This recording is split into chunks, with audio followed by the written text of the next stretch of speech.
கருப்பட்டி நல்லா கிண்டி விட்டுக்கலாம். ரொம்ப தண்ணி ஊற்றலை, ஏன்னா வந்து தண்ணி பழைய ஐட்டம் வந்து இஞ்சி மிட்டாய் செய்யும்போது வத்தணும் பார்த்தீங்களா, ரொம்ப தண்ணியாகுதுன்னா நம்ம கேஸ் தான் வேஸ்ட் ஆகும். அதனால் தண்ணி கம்மி தான் வச்சுருக்கேன். நல்லா சுத்தமான நல்லா கருப்பட்டியாக இருக்குது.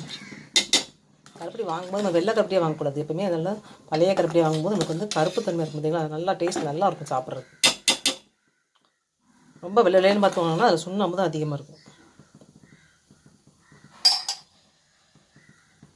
நம்ம கருப்பட்டி வாங்குற பொறுத்து நமக்கு வந்து என்ன பழம் அதை வச்சு என்ன உணவு செய்யும்போது நமக்கு வந்து டேஸ்ட் கிடைக்கும்.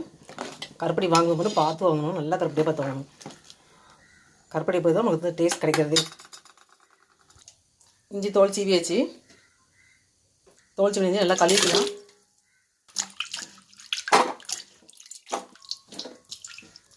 கழுவின இஞ்சியை பொடியை கட் பண்ணிக்கலாம்.